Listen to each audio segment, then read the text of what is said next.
Hello दोस्तों, आज दिनांक 16 अक्टूबर 2024 दिन बुधवार, अश्विन मास शुक्ल पक्ष चतुर्दशी। अब खबरें विस्तार से। बीजेपी संगठन के चुनाव की प्रक्रिया शुरू हो गई है। जेपी नड्डा ने के लक्ष्मण को राष्ट्रीय चुनाव अधिकारी नियुक्त किया है। वहीं नरेश बंसल, रेखा वर्मा और संबित पात्रा राष्ट्रीय सह चुनाव अधिकारी होंगे। आधे से अधिक राज्यों में अध्यक्ष के चुनाव के बाद राष्ट्रीय अध्यक्ष का चुनाव होगा। प्रक्रिया पूरी होने में 2 से 3 महीने का समय लग सकता है। आज की भागदौड़ वाली जिंदगी में देश विदेश की तमाम खबरें सुने अपने फोन पर। अगर आप हमारे चैनल पर नए आए हैं तो सब्सक्राइब करें और बेल आइकन को दबा लें, जिससे आपको हर रोज की ताजा खबरें अपने मोबाइल पर मिलती रहेंगी। केंद्रीय गृह मंत्री अमित शाह की मौजूदगी में बुधवार हरियाणा में भाजपा विधायक दल के नेता का चुनाव हुआ। नायब सिंह सैनी को सर्वसम्मति से नेता चुने जाने की उम्मीद है। इसके बाद वह राज्यपाल से मिलकर सरकार बनाने का दावा पेश करेंगे। 17 अक्टूबर को प्रधानमंत्री नरेंद्र मोदी की मौजूदगी में नायब सैनी दूसरी बार हरियाणा के मुख्यमंत्री पद की शपथ लेंगे। 5 फ्लाइट्स में मंगलवार को बम होने की धमकी मिली। धमकी मिलने वाली फ्लाइट्स में एयर इंडिया की दिल्ली से शिकागो जाने वाला विमान भी शामिल था। इसके बाद उसे कनाडा डाइवर्ट कर दिया गया। प्लेन को कनाडा के इकालुइट एयरपोर्ट पर उतारा गया। यहाँ यात्रियों और उसमें मौजूद सामान की जांच की गई। जांच में पता चला है कि सभी धमकियां एक ही शख्स की तरफ से सोशल मीडिया प्लेटफॉर्म एक्स पर भेजी गई थी, जिससे कई सौ यात्रियों को परेशानी का सामना करना पड़ा। हालांकि बाद में ये धमकियां झूठी निकली। महाराष्ट्र में 20 नवंबर 2024 को एक ही फेज में चुनाव होंगे। नतीजे 23 नवंबर को आएंगे। राज्य में पहली बार 6 बड़ी पार्टियों के बीच मुकाबला हो रहा है। 2019 यानी महाराष्ट्र के पिछले विधानसभा चुनाव में बीजेपी और शिवसेना ने साथ मिलकर चुनाव लड़ा था। सरकार बनने से पहले ही उद्धव ने पाला बदल लिया। इसके बाद पिछले 5 साल में इतनी उठापटक मची कि सारे समीकरण ही बदल गए। महाराष्ट्र विधानसभा का कार्यकाल 26 नवंबर को और झारखंड का कार्यकाल 5 जनवरी 2025 को खत्म हो रहा है। चुनाव आयोग ने मंगलवार दोपहर 3:30 पर प्रेस कॉन्फ्रेंस करके 14 राज्यों की 48 विधानसभा और 2 लोकसभा सीटों पर उपचुनाव की तारीखों का ऐलान भी किया। चुनाव आयोग ने मंगलवार को महाराष्ट्र, झारखंड के साथ 14 राज्यों की 48 विधानसभा और 2 लोकसभा सीटों पर उपचुनाव की तारीखों का ऐलान किया। केरल की वायनाड लोकसभा सीट के साथ 13 राज्यों की 47 विधानसभा सीटों पर 13 नवंबर को मतदान होगा। वहीं महाराष्ट्र की नांदेड़ लोकसभा सीट और उत्तराखंड की केदारनाथ विधानसभा सीट पर 20 नवंबर को वोटिंग होगी। सभी के नतीजे 23 नवंबर को आएंगे। 48 विधानसभा सीटों में से सबसे ज्यादा उत्तर प्रदेश की 9 सीटें हैं। हालांकि मिल्कीपुर सीट पर उपचुनाव नहीं होगा। कोलकाता में ट्रेनी डॉक्टर से रेप मर्डर को लेकर सुप्रीम कोर्ट में सुनवाई हुई। कोर्ट ने रेप मर्डर केस और वित्तीय अनियमितताओं के मामले में सीबीआई को 3 हफ्ते में स्टेटस रिपोर्ट दाखिल करने को कहा है। कोर्ट ने बंगाल सरकार से पूछा कि टास्क फोर्स ने इस मामले में अब तक क्या किया। इस पर सरकार ने जवाब दिया कि टास्क फोर्स को 7800 अस्पतालों ने जानकारी दी है। इसके आधार पर वो सुझाव देना चाहती है। जयपुर से उड़ान भरने वाली एयर इंडिया एक्सप्रेस फ्लाइट की उत्तर प्रदेश के अयोध्या एयरपोर्ट पर इमरजेंसी लैंडिंग की गई। इस फ्लाइट में बम की सूचना मिली थी। फ्लाइट में सर्च ऑपरेशन चलाया गया। इसमें 139 यात्री सवार थे। उन्हें सुरक्षित बाहर निकाल लिया गया। एयरपोर्ट अथॉरिटी के मुताबिक जयपुर से उड़ान भरने के बाद मैसेज मिला कि विमान में बम है। अयोध्या में लैंड होने के बाद सीआईएसएफ के जवानों ने विमान को अपने कब्जे में ले लिया। 2.5 घंटे की चेकिंग के बाद फ्लाइट को क्लीन चिट दी गई। फिलहाल यह फ्लाइट जयपुर के लिए उड़ान भर चुकी है। पिछले 1 साल से मणिपुर में जारी जातीय हिंसा के बीच मंगलवार 15 अक्टूबर को दिल्ली में कुकी और मैतेई समुदाय के बीच पहली बार बातचीत हुई। गृह मंत्रालय की बैठक में दोनों समुदाय के नेता और विधायक शामिल हुए ताकि शांति में से हिंसा का समाधान निकाला जा सके।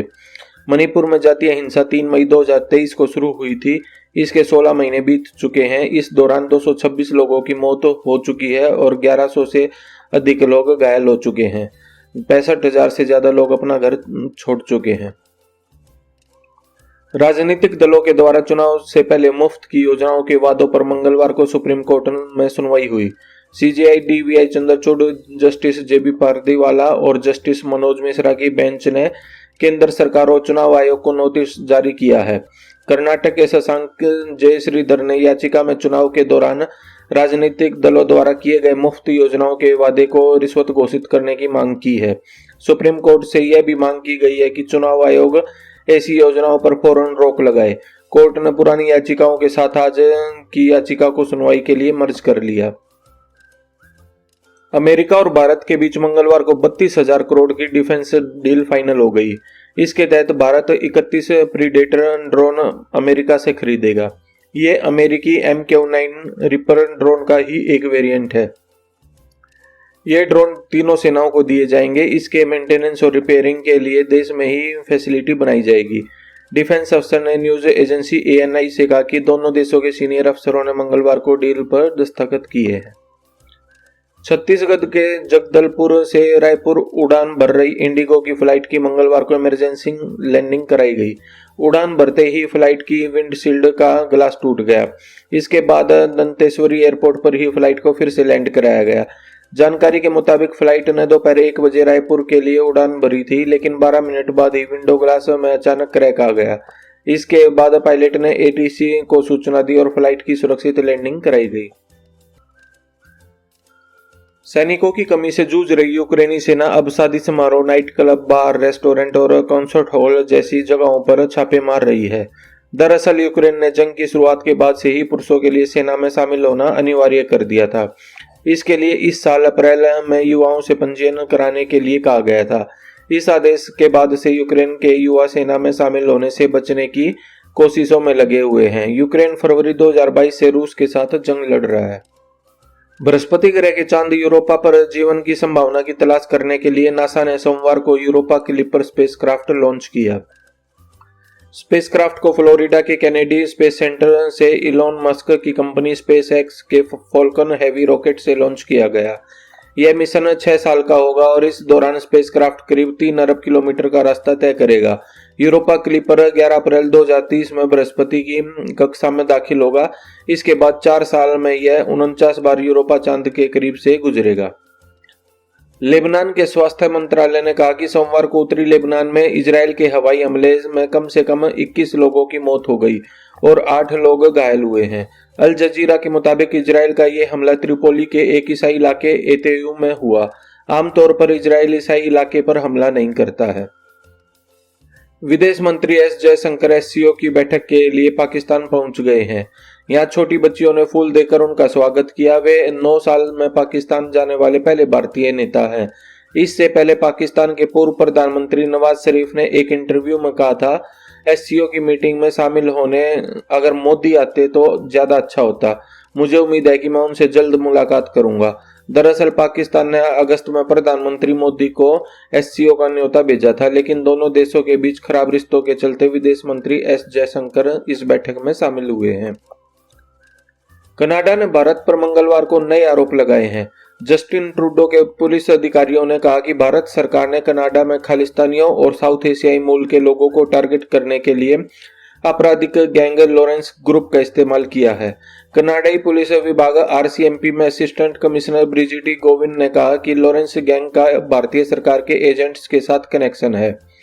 इससे पहले कनाडा के प्रधानमंत्री जस्टिन ट्रूडो ने भारत सरकार के एजेंट्स पर खुफिया जानकारी जुटाने, टारगेट किलिंग, कनाडा के नागरिकों को धमकाने और हिंसा में शामिल होने का आरोप लगाया है।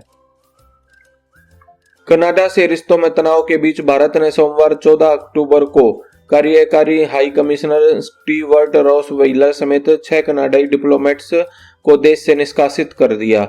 उन्हें 19 अक्टूबर की रात 12 बजे तक का समय दिया गया है। उधर राइटर्स की रिपोर्ट के मुताबिक कनाडा ने भी भारत के 6 डिप्लोमेट्स को देश छोड़कर जाने के लिए कहा है। इससे पहले भारतीय विदेश मंत्रालय ने कनाडा में अपने हाई कमिश्नर संजय कुमार वर्मा को भी वापस बुला लिया। दरअसल यह कार्रवाई ट्रूडो सरकार की रविवार को भेजी एक चिट्ठी के बाद हुई। इसमें भारतीय हाई कमिश्नर और कुछ दूसरे डिप्लोमेट्स को कनाडाई नागरिक की हत्या में संदिग्ध बताया गया था। मल्टीप्लेक्स चैन PVR आइनॉक्स को 2024-25 की दूसरी तिमाही में 11.8 करोड़ रुपए का घाटा हुआ है। पिछले साल की समान तिमाही में कंपनी को 166 करोड़ रुपए का मुनाफा हुआ था। जुलाई सितंबर तिमाही में PVR का ऑपरेशन से कंसोलिडेटेड रेवेन्यू सालाना आधार पर 19% कम होकर 1622 करोड़ रुपए रहा। पिछले साल ही की समान तिमाही में कंपनी ने 1999 करोड़ रुपए का रेवेन्यू जनरेट किया था। शेयर बाजार में 15 अक्टूबर को गिरावट देखने को मिली। सेंसेक्स 152 अंक की गिरावट के साथ 81,820 के स्तर पर, निफ्टी में भी 70 अंक की गिरावट रही। ये 25,057 पर बंद हुआ। सोने चांदी की कीमतों में 15 अक्टूबर को गिरावट रही। India Boolean and jewellers association के अनुसार 10 ग्राम 24 कैरेट गोल्ड का भाव 314 रुपए गिरकर 75,687 रुपए पर आ गया। वहीं चांदी की कीमत 448 रुपए गिरकर 89,578 रुपए प्रति किलो हो गई। नेशनल फार्मास्यूटिकल प्राइसिंग अथॉरिटी ने 8 शेड्यूल दवाओं की मैक्सिमम प्राइस को बढ़ाने का फैसला किया है। इन दवाओं का इस्तेमाल अस्थमा, टीबी, ग्लूकोमा के साथ कई अन्य बीमारियों को ठीक करने के लिए किया जाता है। इन दवाओं और फार्मूलेशन की कीमतों को सरकार ने रिवाइज किया है। प्रधानमंत्री नरेंद्र मोदी ने आज यानी 15 अक्टूबर को इंडिया मोबाइल कांग्रेस के 8वें एडिशन की नई दिल्ली में शुरुआत की। इस दौरान उन्होंने कहा कि दूसरे देशों में मोबाइल डाटा की कीमत भारत की तुलना में 10 गुना महंगी है। भारत का एक ही मिशन है, दुनिया को जोड़ना। इस टेक इवेंट में दुनिया भर के 120 से ज्यादा देश हिस्सा ले रहे हैं। 400 से ज्यादा एग्जीबिटर और लगभग 900 स्टार्टअप भी शामिल हुए हैं। बिहार की 4 विधानसभा सीटों पर 13 नवंबर को वोटिंग होगी।